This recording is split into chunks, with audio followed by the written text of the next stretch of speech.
We have here three panelists joining us today. First is Dr. Michael Vatikiotis, Asia Director for the Center for Communication Dialogue. We also have here Mr. John McBeth, Correspondent for the Asia Times. And we also have with us a very special young lady named Melati Wijsen, the founder of YOUTHTOPIA. At the age of 13, she founded Bye Bye Plastic and contributed towards the ban of single-use plastic in Bali. I would like to invite Melati, the founder of YOUTHTOPIA, to tell us more about the movement and the group that she leads in championing environmental causes. Melati, the floor is yours. Hi, thank you so much, Amy, for the kind introduction. Pak Sarwono, Pak John, Pak Michael, thank you so much for having me. I'm very honored and excited to be here with you all today.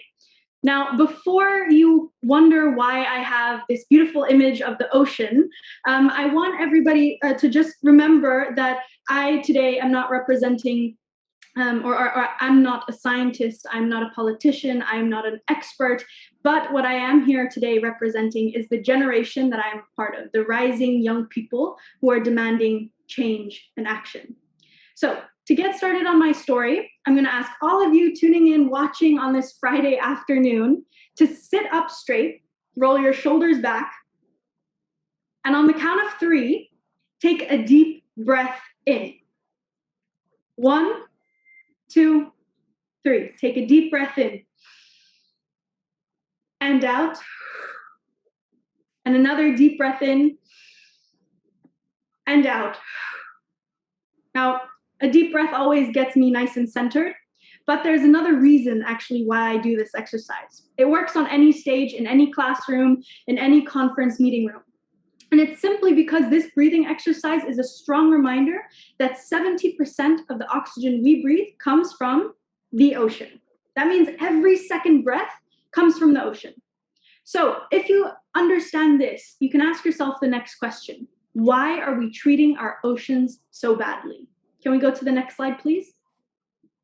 Now, I don't want to spend so much time because I'm sure I'm preaching to the crowd here. We all know the urgency of plastic pollution, but just a couple of facts. Within our lifetime, by 2050, it's estimated that there's more plastic by weight than fish. If we need a fact that's closer to home and to our own health, currently reports show that we're ingesting 5 grams or a credit card's worth of plastic every single week. Already, this is happening. So if we go to the next slide, I was born and raised on the island of Bali here in Indonesia.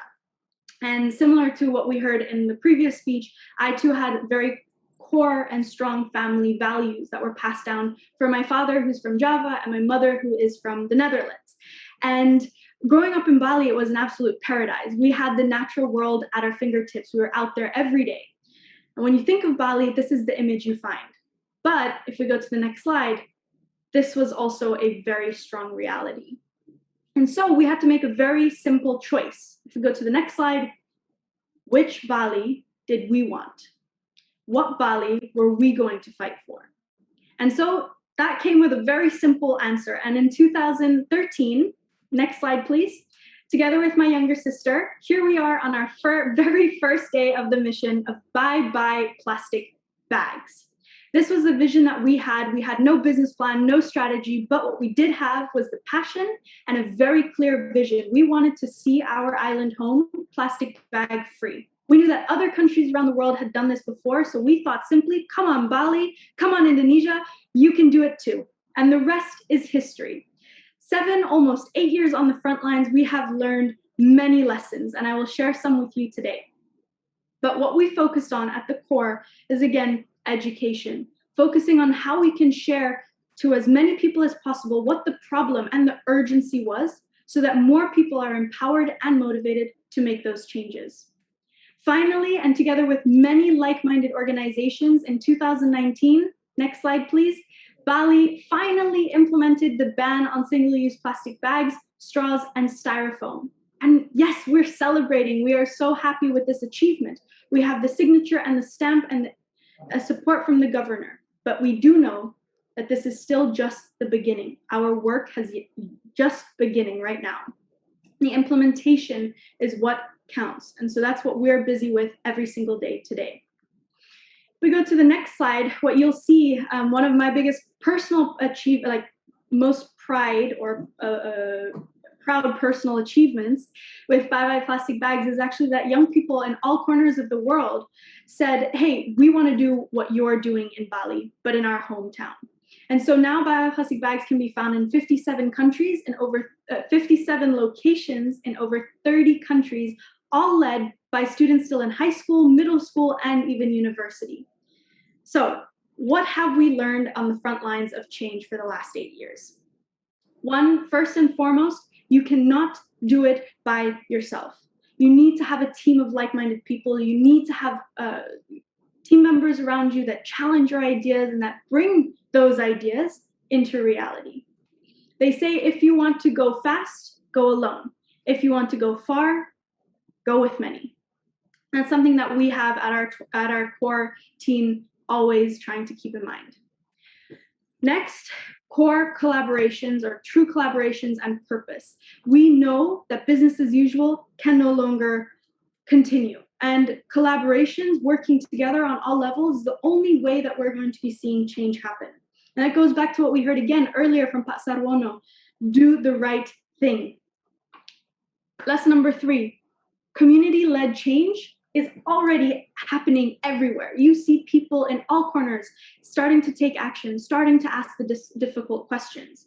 And last but not least, the lesson we saw on the field in our work was that we need to urgently accelerate positive change. And when we empower young people, and when young people lead the way, that happens naturally. That acceleration happens naturally. So for us, the natural next step is our newest project. Next slide, please. YOUTHTOPIA. We are a youth empowering ecosystem where we work together with frontline young change makers from all corners of the world who focus on the 17 sustainable development goals. So now not just focusing on the plastic bags, but on all these issues that we know we need to accelerate. And we do this together with our Circle of Youth Network. But I also wanted to say that next to our Circle of Youth Network, we also have our Circle of Wisdom, because we know that this is where intergenerational change is so needed. And Pak Sarwono, I want to say thank you as well. Terima kasih for agreeing to be part of the Circle of Wisdom and really guide the young people at the forefront to the next level. A core belief that we have at YOUTHTOPIA, next slide please, is that every young person can be a change maker. And for the next few minutes, I would like to share a video with you to share a little bit more of the essence of YOUTHTOPIA. My name is Melati, and I'm a 15-year-old activist. My dream is to create a worldwide platform where youths can come together and connect to generate ideas and solutions that can benefit the world's environment, humanity. Imagine a YOUTHTOPIA. And this is where we are now.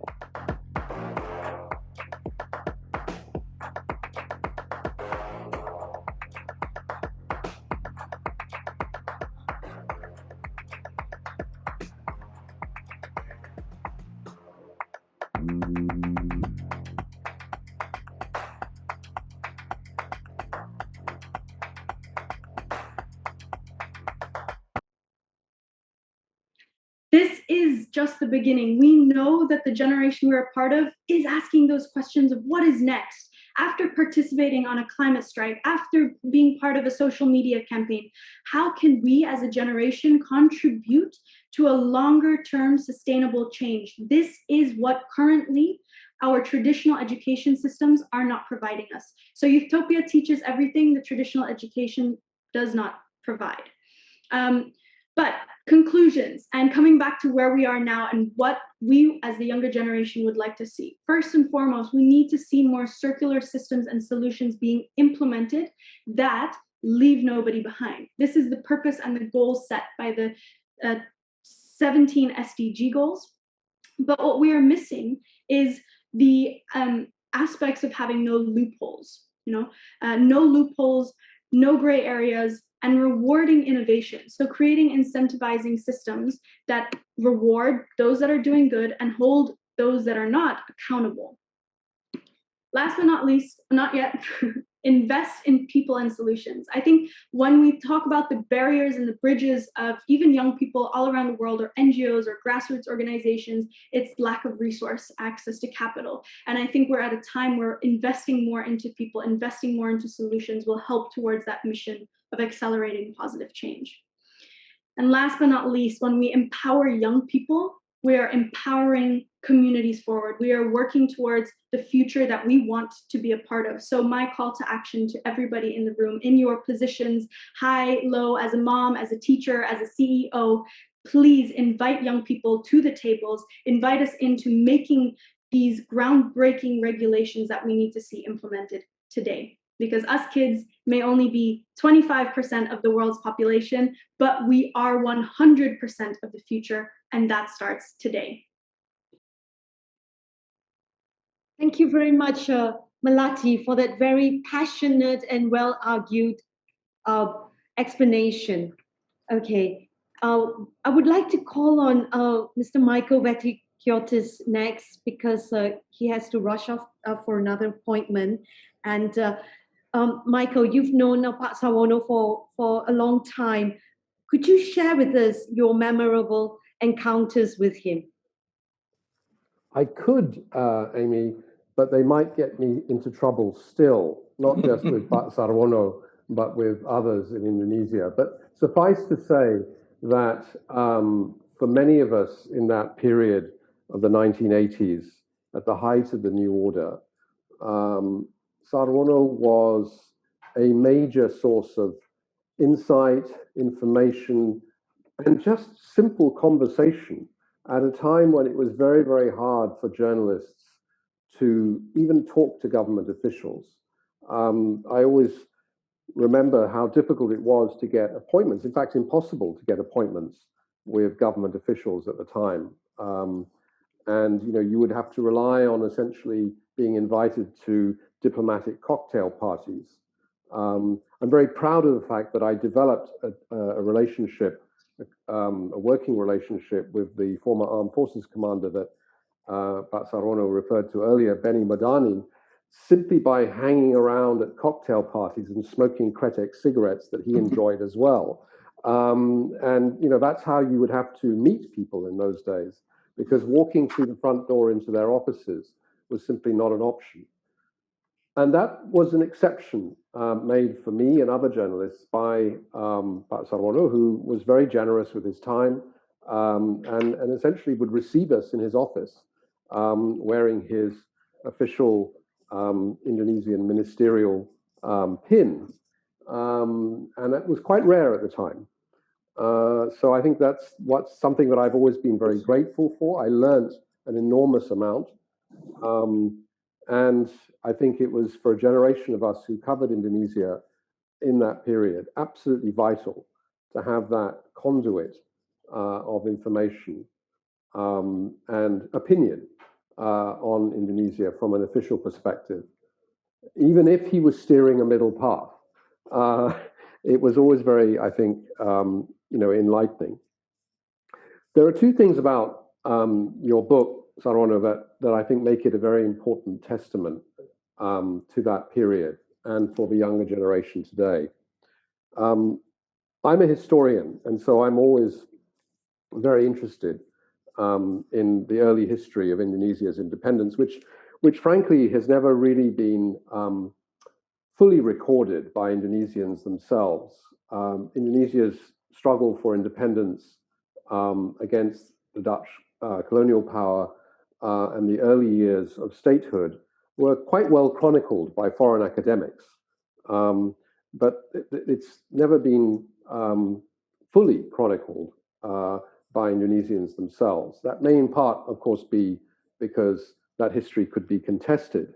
So it's a great joy always to read about the people who grew up in that period, who experienced, in your case, as a young boy, family life in that period. And I think it's extremely important to record those observations, how difficult it was for people to make ends meet, how it actually helped, one of the things that you mentioned earlier, in terms of conveying values and integrity, and the lessons you learned from that period, from your parents and the family milieu at that difficult time. This is really, really important history, and it's also a very formative period, not just of the country, but also the people who then went on to govern and lead the country later on. The second really important aspect of your book, and the one that I enjoyed most of all, was, of course, the very well written, I thought, and conveyed story of your life as a student activist, which at the time when I arrived in Indonesia in the 1980s was already in the dim and distant past. University life had become very dull. There was no activism really until the late 1980s and early 90s. In fact, student politics was more or less banned by the new order, partly perhaps because of the activities and antics of your generation. Michael, you need to wrap this up quite quickly. So that just really to say that I think that period was so important and so enlightening to hear how you brought that that experience into government, as you said, as a newly minted MP. So thank you for those two very important aspects of your book. I look forward to the next volume. Thank you, Michael. Thank you, Michael. I would next like to call on John Macbeth. Could you share with us your memorable encounters with Pak Sarwono?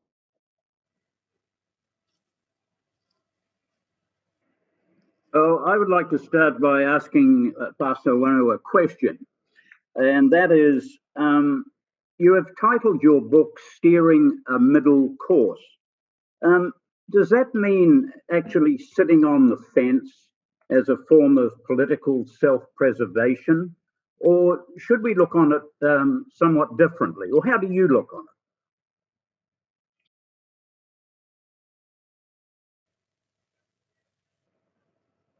Now? Yeah, we can hear you, Pak. Okay. The middle course, as I said, was the position of a centrist. But in the practical politics of the new order, the middle course would also mean that we have to stay away from the what you call the absolute sanctity, in the perspective of the new order. To give you an example, you're not supposed to talk and question the 1945 Constitution, Pancasila. Now, if you trespass that border, they'll fall on you like a ton of bricks. On the other hand, you're also not supposed to touch the issue of the presidency. If you do that, they'll also shoot you down. And that leaves a safe passage to do politics, which is the middle course. It's not fence sitting, but it's an opportunity to play politics as the art of the possible. And within that corridor, you can be very innovative. You can introduce new way of doing things, new thinking and all that. And I did expect my position to be opposed by the younger generation, the older generation, especially from the military. But strangely enough, they came to understand the importance of the moves of these young people at that time. And that got us to establish an access to the state secretariat, which is the center of power at that time. And we also got things done through that. And I can maybe mention to you some of the good things that we have achieved in those years. But I think the time constraint that we have here makes it impossible for me to respond fully to your question. Thank you. If I could just follow that up, in your book as a senior state secretariat official, was once quoted you as saying that you were unruly, spoke out of turn, and liked to offend people. Would you describe this as a good characterization? And if so, why wasn't it an impediment to your political career? Yeah, I heard that comment when I was listening to a tape recording of that person's name describing me to Tuti Aditama. There is a certain truth in that because I have a tendency to be cheeky, to be sarcastic, sardonic, and some of those habits I learned about in England. And in the Japanese culture, those behavior was very offensive. But fortunately, the Japanese are tolerant about this misbehavior because I was not the Japanese. And then as time goes by, they come to know me better, and I come to know them better, so the communication improves. Up to this day, I don't know the name of the SACNEC official who spoke those words because Tuti Aditama didn't let on. She refused to tell me who he was. Thank you. Michael? So, John, can you just share with us what were maybe some of your memorable encounters with Pak Sarwono, which you perhaps didn't encounter with anyone else while you were reporting? I think my most, Michael knows this as well as I do, I think some of my most memorable times was going to his house in the morning for breakfast. Peanut butter sandwich. And Pak Sarwono would greet us there. We'd walk up this flight of stairs, and there was this sort of open-air balcony area, and he had a peanut butter sandwich which had to be at least 2 inches thick, and I'll always remember that. And Michael and I, when Michael was the editor of the Far Eastern Economic Review, he often used to come down to Indonesia, of course, and we'd both make it a point of going and seeing Pak Sarwono for one other very good reason, that he always gave us the quote of the day. We would sit there and listen to him, and we'd ask him lots of difficult questions, and he would answer them, I must say, very directly. And as Michael said, we were very appreciative of him enlightening us a lot on Indonesian politics. But as we left and walked down the street to get a taxi, we'd look at each other and we would both know exactly what the quote of the day was. Right, Michael? Yeah, and I always remember I wrote a book about President Suharto in 1991. It was published in 1991, and Pak Sarwono was a major source for that book in many all those conversations. And there was one quote that sticks in my mind that's actually in the book. It's called Indonesia under Suharto, where, of course, in those days you couldn't say what you wanted to say that directly about the possibility of a coming collapse of the new order. But I remember Pak Sarwono simply telling me, quote of the day, "It's like Salvador Dali's melting clock." That's all he needed to say. Pak Sarwono, you've always been very outspoken, very, very outspoken, even during Suharto's regime. And I was constantly amazed at how you did not get into trouble. I mean, as you wrote in your book, that even your best friend and fellow activist, Wima Witola, he once said that he would like to be the president of Indonesia, and he ended up being detained for several weeks. So how did you navigate between your conscience in speaking out, for what you believe in, and navigating that between your conscience and the red lines that existed during the Suharto's regime?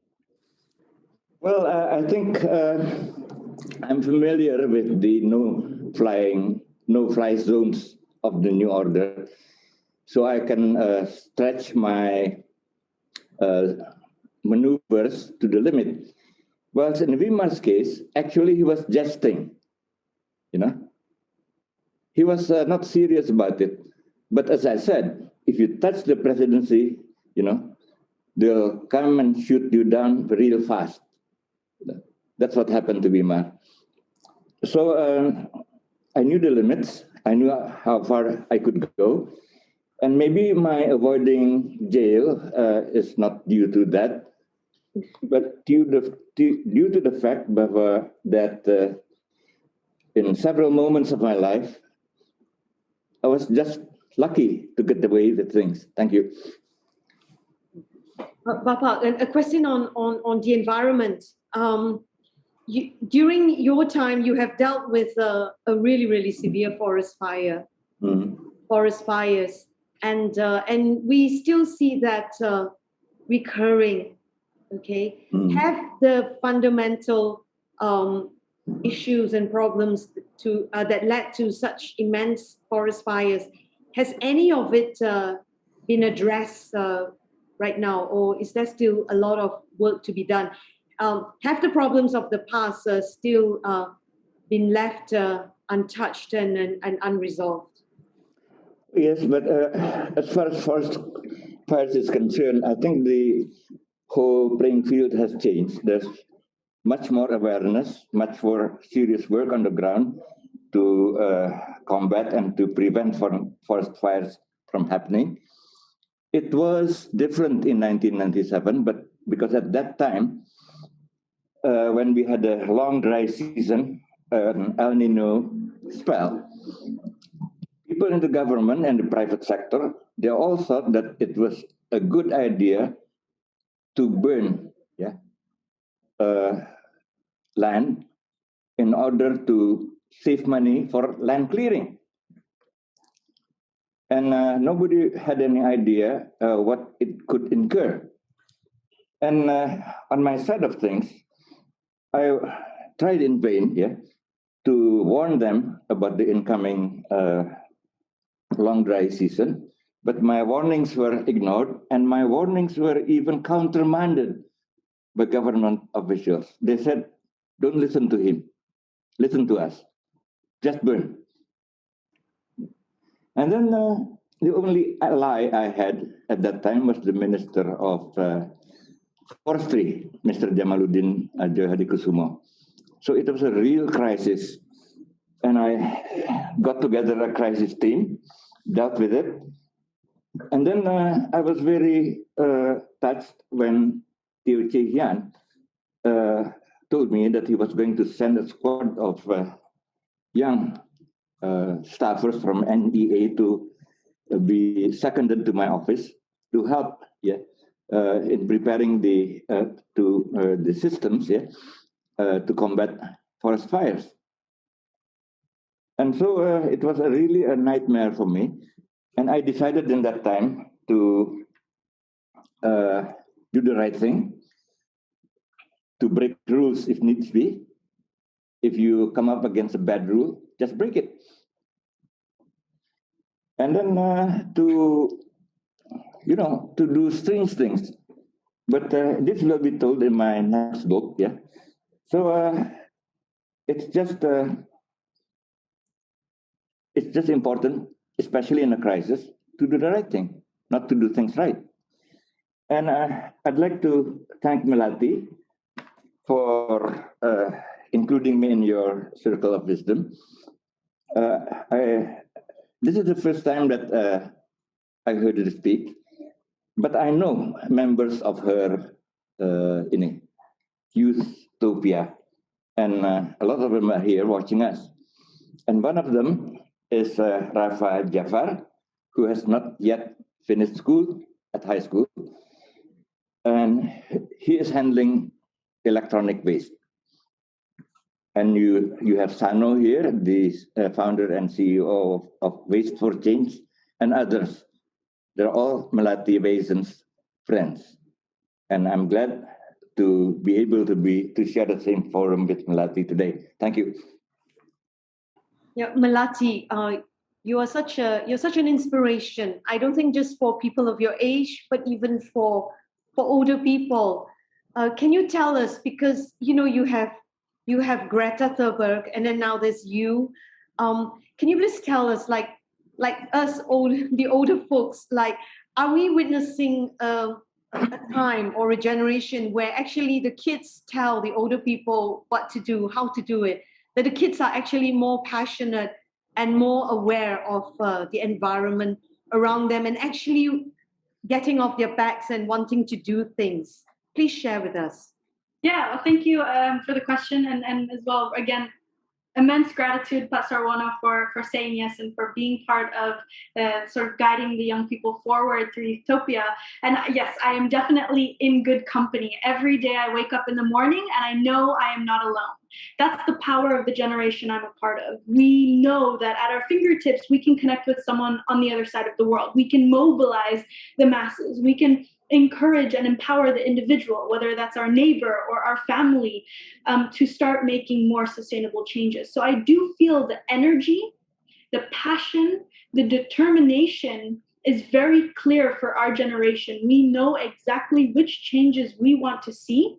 And we also know we do not have the luxury of time to wait until we are older to come into positions of traditional power, right? So we are inventing these spaces, inventing these solutions, and just pushing forward with what we know is possible. And that's why, we have incredible circle of youth members that have, made their own schools, invented renewable energy, invented, sustainable slow fashion, really just stepping into the reality we know can exist. Because as we heard earlier from Pak Sarwono, again, we turn risks into opportunities. We're action driven. We think fast on our feet because we know that we're pressured in the time that we're living in. We can no longer do business as usual. We have to find more circular, sustainable solutions.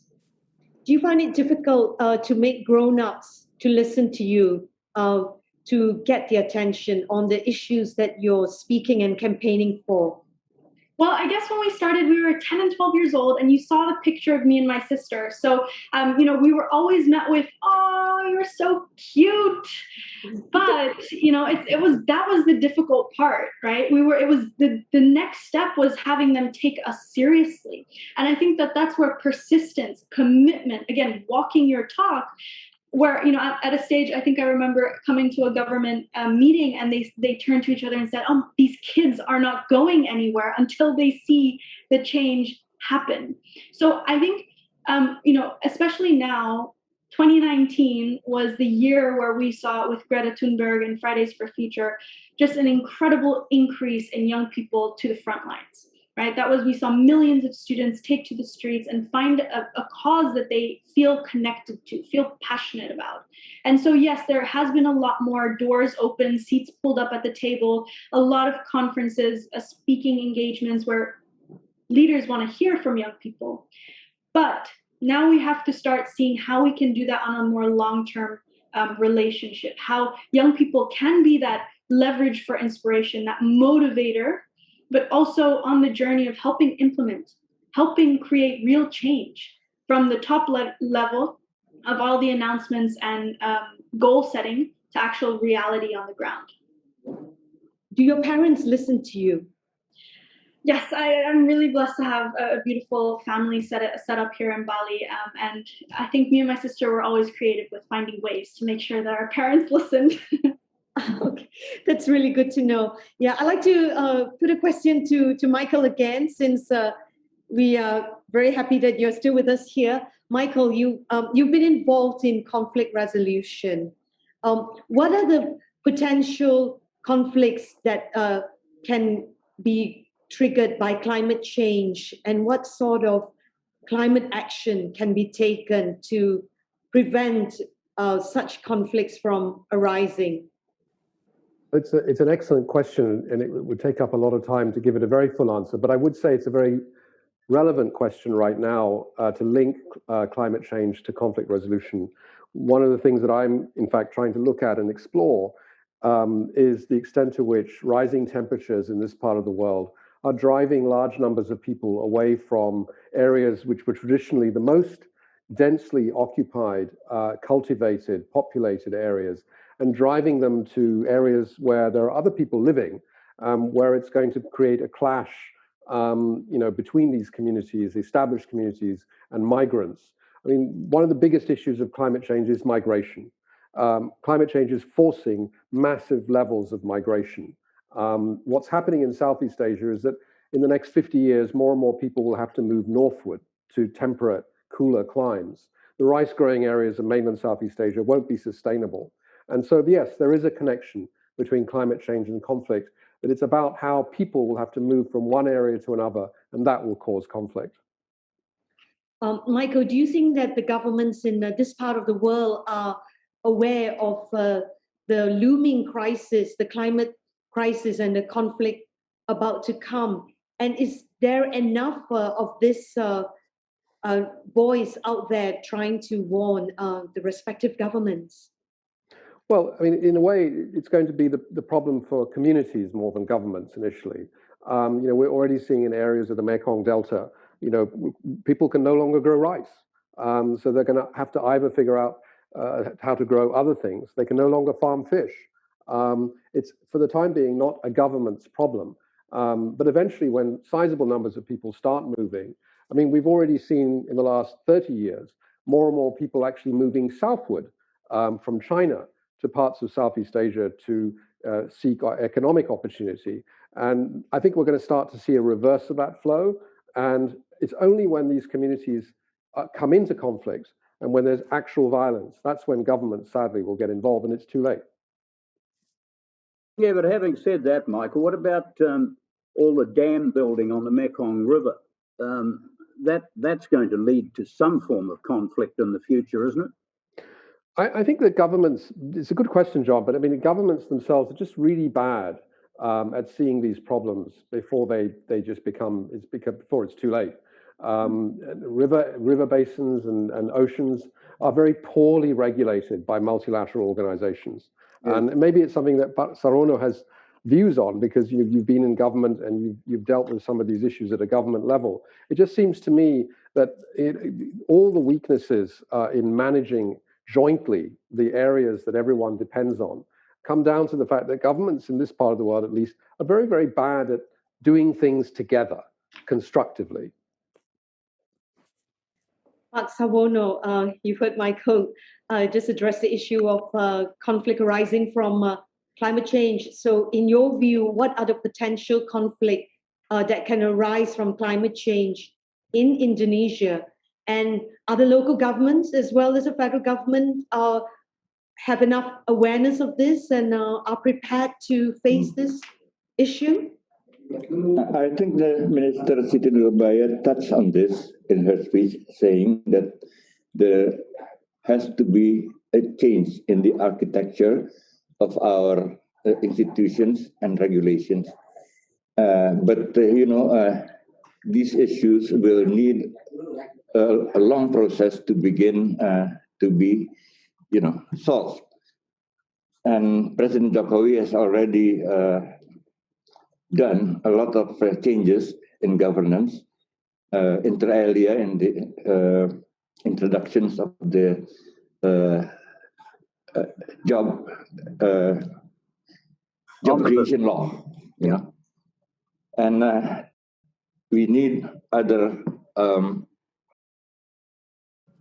initiatives to follow. But I think at this time, the role of citizens has come to be more powerful than before in order to begin, necessary transformation in this field, as well as to address unresolved issues in the past. And most of these issues are very, very crucial because it involves land tenure issues, for instance, and then also scarcity of food, energy, and water, as Michael has just said. So there's no easy way out, but I think the involvement of the citizenry, the involvement of stakeholders, especially at the grassroots level, will be very crucial in resolving these conflicts. Thank you. But can you just point out to us which particular areas in Indonesia are particularly vulnerable to this climate to conflicts that are triggered by climate change? Well, I think all parts of the countries are vulnerable with variations of problems. Right now, for instance, we are undergoing every disaster that you can name. Yeah. And then it happens in unlikely places. Yeah.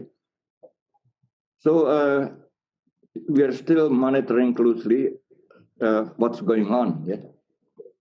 And it is climate change related, but not only climate change related, it's also related to a lot of things which can be, tied one to the other.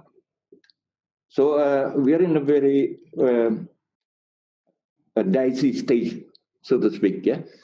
And of course, I can identify parts of the country where the ravages of the climate change has a more limited effect compared to the others. But on the whole, I think not only Indonesia, but all parts of this world are vulnerable. Thank you.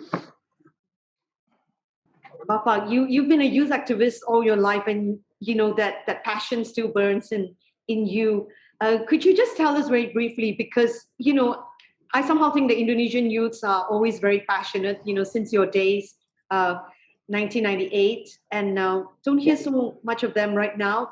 But can you just tell us what's happening with the political youth activists in Indonesia at the moment, and what role are they playing behind the scenes, or are they on the sideline and watching and waiting to see what's happening?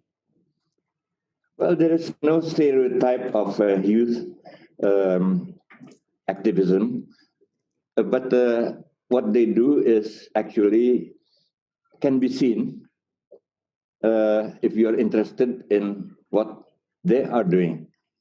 I've been watching them closely, and I'm very impressed with them because they start doing different things, from their elders in agriculture, for instance, in commerce, in services, in education. But if you are not interested in them, you won't see them. That's my point. Thank you. Bapak, for the next question, I'd like to address John. John, you're a long time resident of Indonesia. You write very passionately about the country. As a long-term resident, what are the changes that you have seen in the past 20 years in Indonesia that tells you that this country still holds a lot of promise, and in your view, has Indonesia come a very long way? Oh, very much so since I was here, but I'd like to go back even further. I've now been in Asia for 50 years, and the progress that the whole region has made in the last 50 years is unbelievable, frankly. And that's why it's been great to be a journalist in the region, that we've been almost privileged to see the way everything has changed so much. I remember first landing in Jakarta in 1970, I think, on a boat from Australia. And I still remember going downtown and eating in a Padang restaurant at Monas, and everything was. I remember the Hotel Indonesia was sort of newly built. I'd never seen a building that tall anywhere because I came from New Zealand where nothing was more than 3 stories tall. But the amazing thing was you had this great modern building, and all around it were slums. And I was the comparison was quite striking, and I've always remembered that. And I mean, when I came back, of course, in the early 90s, things had changed so much, and they are changing even more as we progress. I still think that this country should be growing at least 7% a year. And I think this country grows at 5% naturally. Can you imagine if you had a really good government And I don't think we've been well served by governments, to tell you the truth, Indonesian governments. But if we had a really good government, this country should be way ahead of where it is today. So in that sense, I think there's been a lot of missed opportunity. I must confess that that when the government introduced its value-added mineral policy back in 2012, I was a real skeptic. And now we see Indonesia developing a place in the global supply chain. And I don't think a lot of Indonesians have understood this, that the country is moving ahead. And I think we've focused too much on copper and not enough on nickel. So it's, I think we're really in a period when this country is going to make another leap forward. But it takes a good government to do this. Thank you, John. Okay, we have questions from the audience, and the first one is for Pak Sarwono. Trust, as you point out, is a critical national and cross-border asset. What platforms, from your experience, would you like to see established to sustain and even enhance value in our countries? This question is from Professor Richard Magnus. Trust building is in the process, but I think up to now, too much emphasis is given to regulations. What I'd like to do in order to establish a trust-based society is to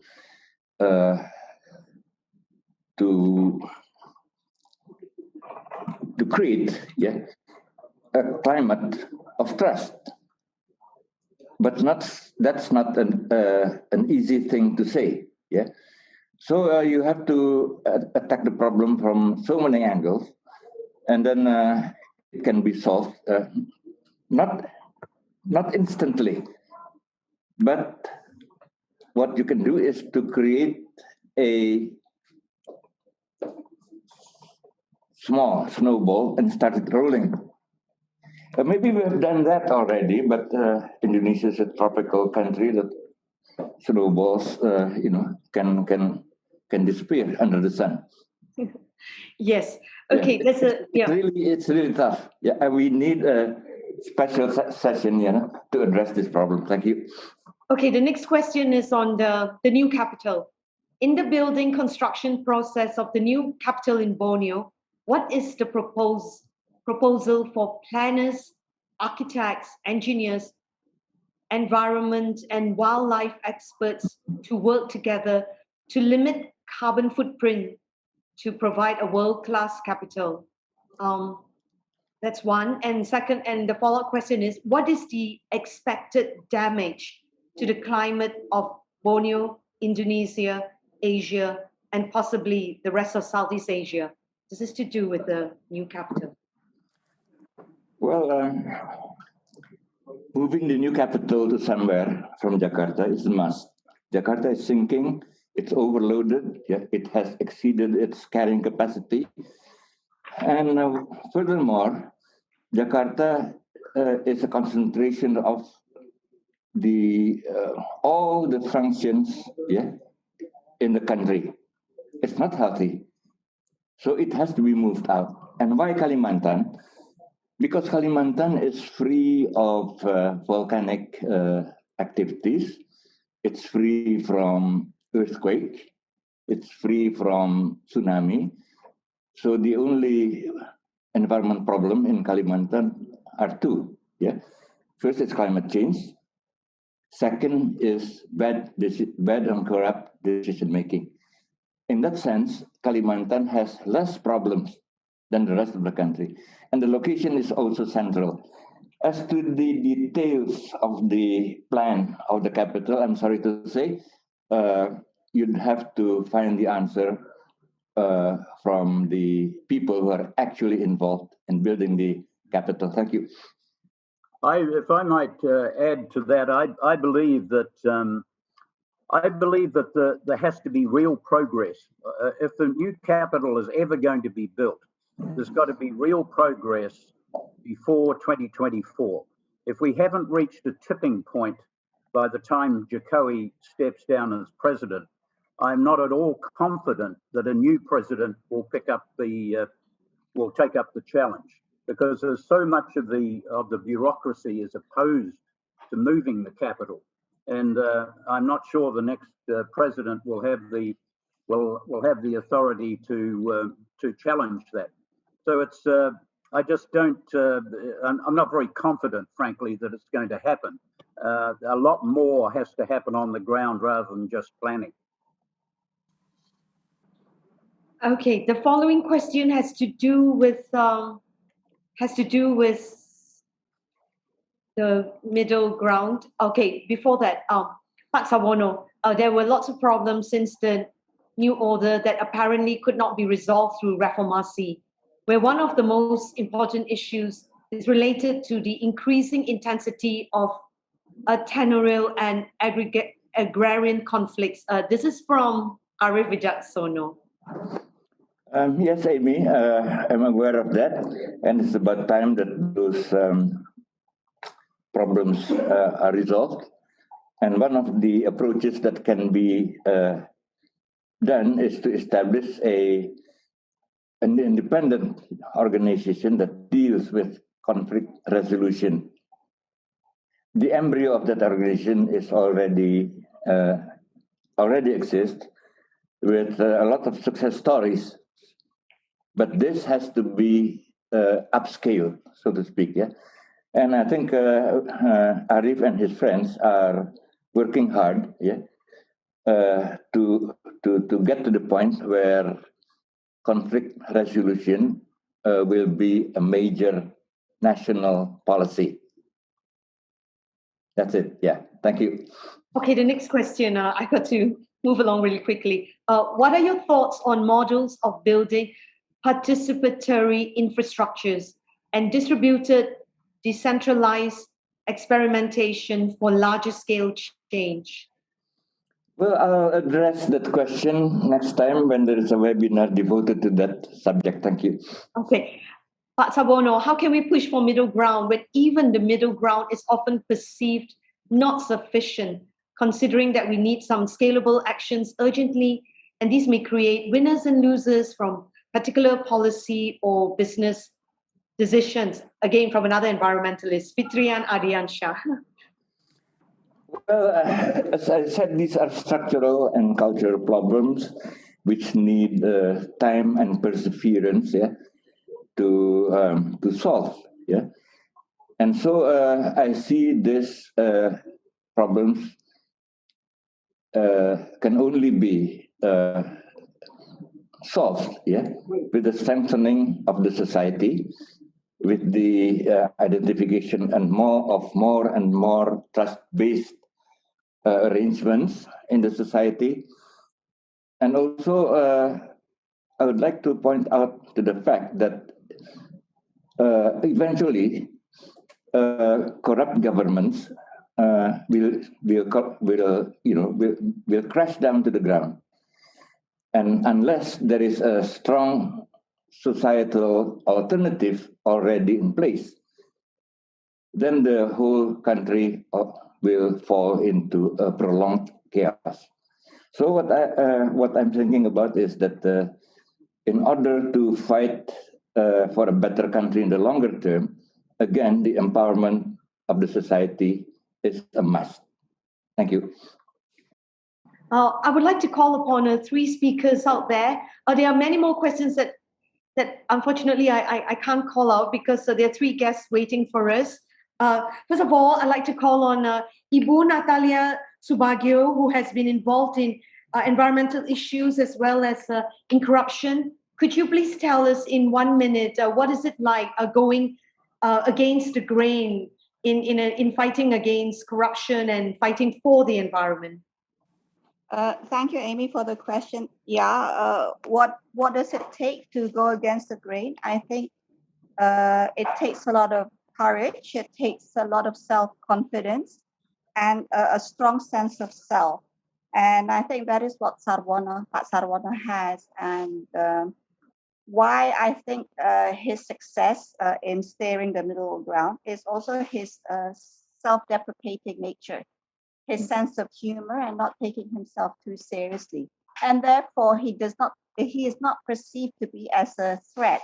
And I think this is a quality that works well when you're trying to deal with embedded problems like we have here in Indonesia.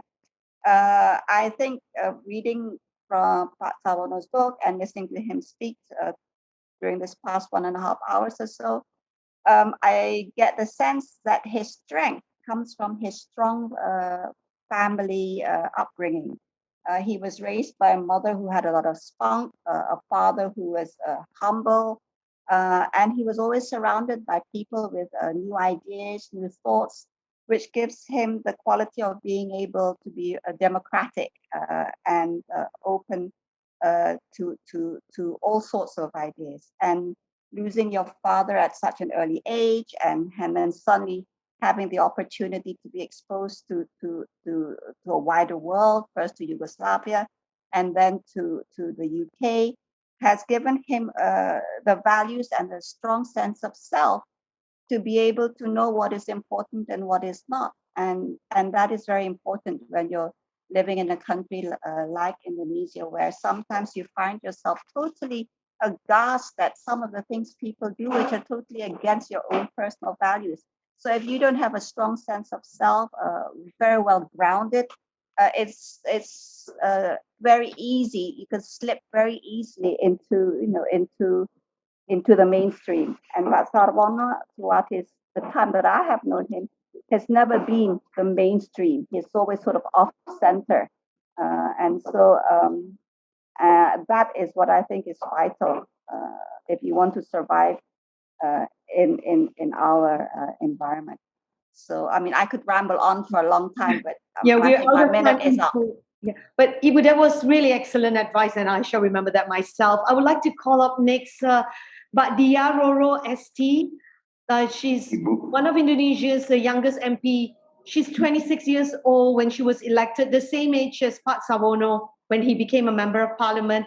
But Dia, could you share with us, what is it like to be one of the youngest MP, a woman again? Do you feel that it is easy for you to get a listening ear and to be listened to in this modern age, or some of the old patriarchy and other issues still exist? You have 1 minute. Thank you. Thank you. Thank you so much, Amy. And, a few moments ago, I spoke to Pak Sarwono, and I have his consent to speak a little bit more than a minute because there are just a few things that I wanted to share. But thank you to Pak Sarwono for having me. And I just wanted to say how inspirational of a person you are, in terms of the contributions you've made for our country, in the numerous roles you played in the past, whether it be in parliament, as a minister, as a senator, and also Secretary General of the Golkar Party, which is the party that I'm in right now, and for still actively contributing up until today. I really enjoyed reading your book, and there are a lot of similarities that I feel I share with your experiences, whether it be from university and also your time at Parliament, particularly your activism, being in the student council, and with Pak Wimar at the time in ITB, and organizing events such as the conference of the Association of Southeast Asian University Students at the time. And that kind of took me back to my time when I was very much active with PPI Manchester when I studied at the University of Manchester, and PPI London when I studied at Imperial College London. And at the time, I remember Pak Joko Widodo was actually elected as president, and not long after he came to London for a visit.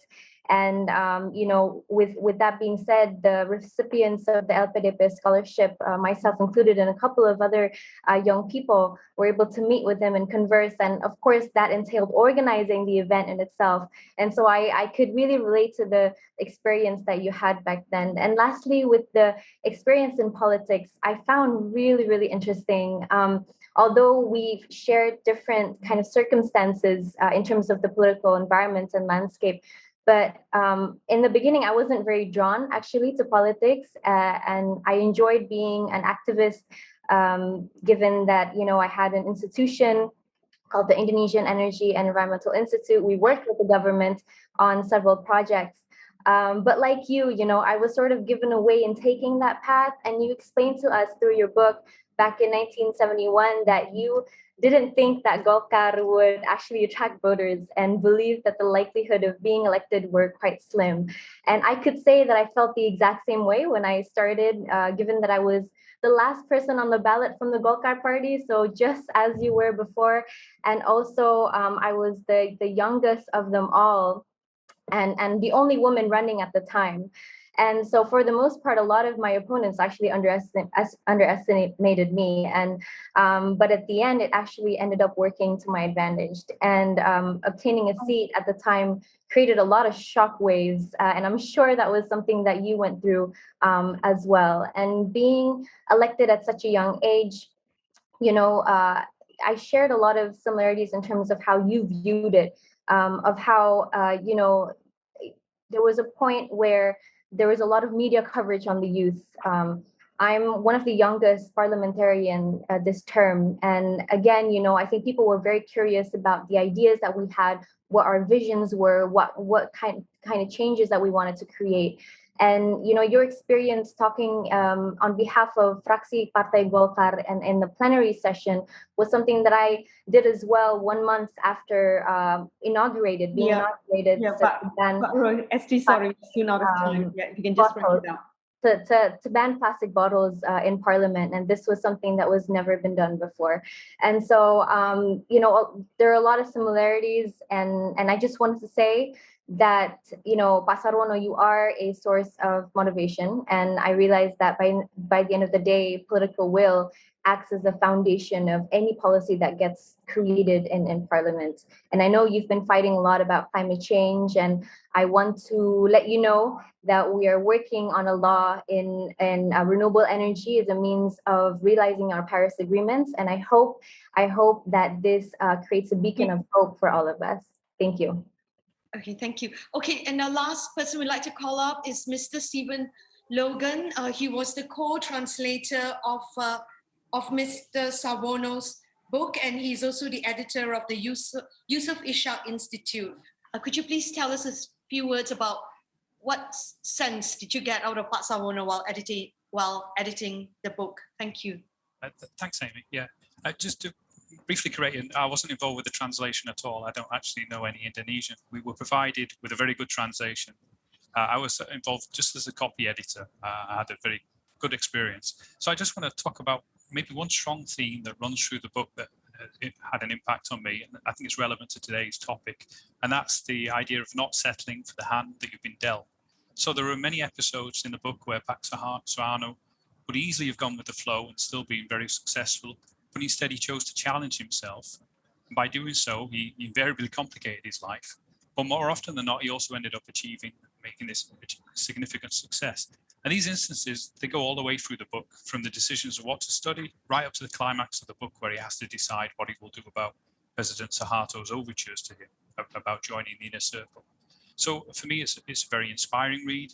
And all these events, they're expressed in this delightful, self-deprecating manner that makes Pak Sarwono's story so engaging. So now I'm really looking forward to part 2, and we hope, Pak, that you will write part 2 for us very soon, please. That's all I have. Thanks. Yeah, thank you, Stephen. So to very quickly wrap up the session, one of the things that stands out from Pak Sarwono's talk and from his book is values, and obviously he was imparted with very good values from his family. He was very much shaped by his generation and the difficulties of the life then back in. He was born in 1943. World War II was still raging, and had a lot of dignity. Grew up somebody, you know, with a conscience and honest, and made his way up Golkar in a very, very honest way, and going against the grain, as Ibu Natalia said. And I think this is a value that still stands up until today. And looking ahead, as Michael warned, that we need to be cognizant of the fact that conflict arising from climate change is very real. It is already happening. At the same time, we're also very inspired that there are lots of young people, and as as evidenced by Melati and her sisters and her friends. You are the hope of the future, and also you are the comfort of the future, that there is the young generation who is so committed and so aware of what's happening, and not content with just sitting still. You are doing something, and you are truly an inspiration for all of us. With that, I'd like to thank everyone who has taken part in this session. It was very interesting, very inspiring, and I look forward to more. Thank you, and selamat sore.